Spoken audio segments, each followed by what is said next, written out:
Welcome to Camtasia Studio 7. If you're new to Camtasia Studio and you want to get started quickly, you're in the right place. We encourage you to watch this 5-minute video to learn the basics of using the editor, including how to navigate the timeline, make some basic edits, and add special effects. The preview window is where you see the video during playback. The playback controls are located under the preview window. In fact, the video you're watching in the preview window is a sample project, playing directly from the timeline you see below. After you watch this video, we hope you take some time to practice what you've learned using the content on the timeline. So let's start with the timeline. This is where you assemble and edit your videos. At the top of the timeline, tick marks represent time in terms of minutes and seconds. There's a few things that we need to make sure we have on hand before when building a video, you work in a horizontal manner, beginning from the left and moving sequentially through time towards the right. To make precise cuts and selection, use the zoom slider to magnify the view of the timeline.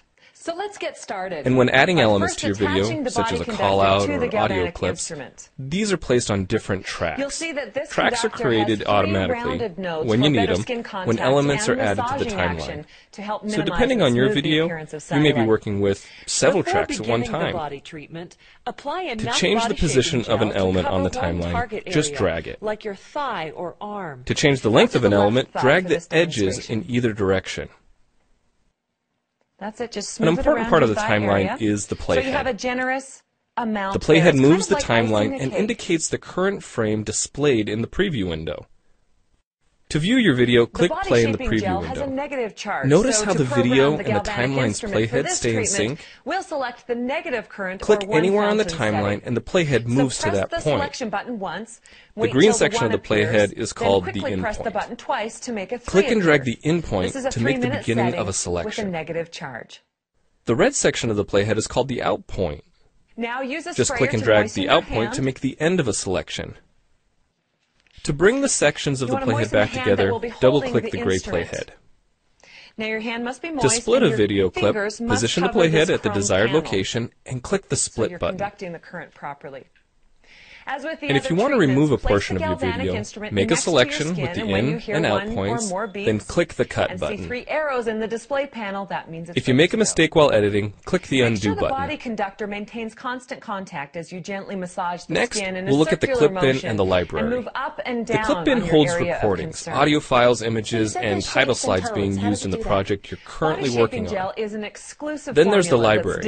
It stores video clips, intros, callouts, title slides, and other elements that you want to use from project to project. The library is also pre-populated with professional animations, music, sound effects, and other content you can use in your video for free. It contains ingredients that help to improve the skin To add your own firmness. clips or video sequences to the library, make a selection on the timeline, right-click, and choose Add to Library.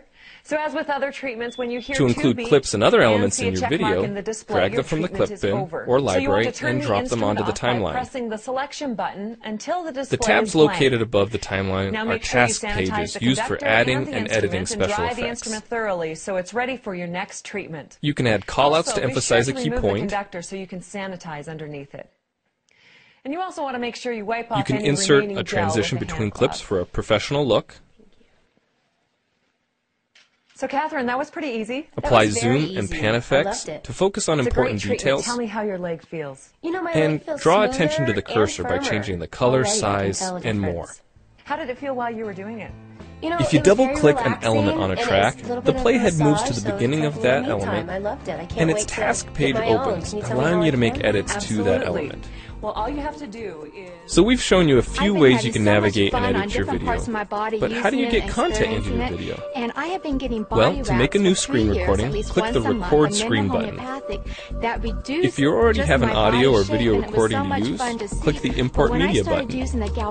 When you've made edits and added effects to your video, and you're ready to share it, you need to produce the project to create a shareable video. Click the Produce and Share button, step through the wizard, focus on. And Camtasia Studio creates a viewer-friendly, shareable MP4 file ready to upload to screencast.com, your blog, or a website. And so when he got home from his trip, well, it's time for you to try Camtasia Studio out for yourself using the content on the timeline. Kind of walking around the house, and the very first thing he said to me the was, help "Oh file my in gosh, Camtasia what Studio will help you use each of the Camtasia Studio features and applications. The Learning Center on TechSmith.com has in-depth video tutorials and other sample projects to download and practice with. So we hope you enjoy Camtasia Studio. And happy screencasting!